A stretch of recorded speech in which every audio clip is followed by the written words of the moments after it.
రేవంత్ రెడ్డి ప్రభుత్వం ఒక తప్పును కప్పించుకోవడానికి 100 తప్పులు చేస్తున్నట్టు కనపడుతుంది ఈ కేసు విషయంలో. హెచ్సియు పక్కనున్న కంచె గచ్చిబౌలి అడవిని ఎవరికి ఇన్ఫర్మేషన్ లేకుండా 3 రోజులు కోర్టు సెలవులు ఉన్నప్పుడు దొంగల్లాగా పడి విధ్వంసం చేసింది ఈ ప్రభుత్వం.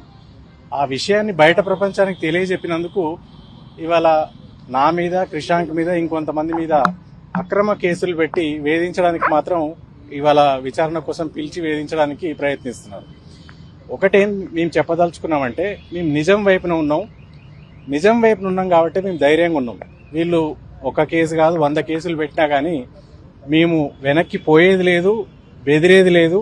ఈ ప్రభుత్వాన్ని ప్రశ్నిస్తూనే ఉంటాం. ఒక్కటి స్పష్టంగా అడగదలుచుకునే వాళ్ళు ఏంటంటే, ఈ ప్రభుత్వం అబద్ధమని దేన్ని అంటున్నది?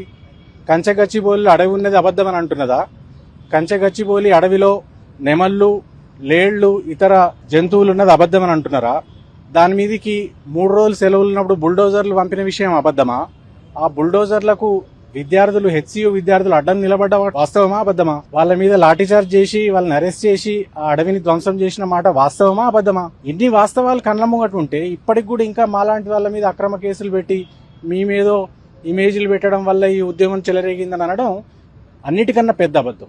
ఇంకో విషయం కూడా చెప్పదలుచుకున్నాం ఏంటంటే, దేశంలో అత్యున్నత సుప్రీంకోర్టు ఈ ప్రభుత్వానికి తలంటినా కానీ ఇంకా బుద్ధి రావడం లేదు. వాళ్ళు చాలా స్పష్టంగా హైకోర్టు రిజిస్ట్రార్ని పంపించి ఇక్కడ అడవి ధ్వంసమైందనే నివేదిక తెప్పించుకొని ఈ ప్రభుత్వానికి చాలా గట్టిగా మందలించినారు.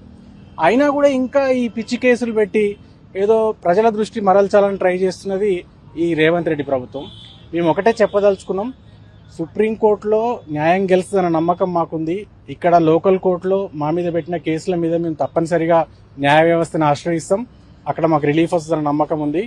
ఇవాళ 10 గంటల్లో 11 గంటల్లో మమ్మల్ని ఇక్కడ కూర్చోబెట్టినంత మాత్రాన మేము వెనక్కి తగ్గేది లేదు. ఈ పోరాటం లాజికల్ కంక్లూజన్ పోయేంత వరకు మేము కొట్లాడుతూనే ఉంటాం.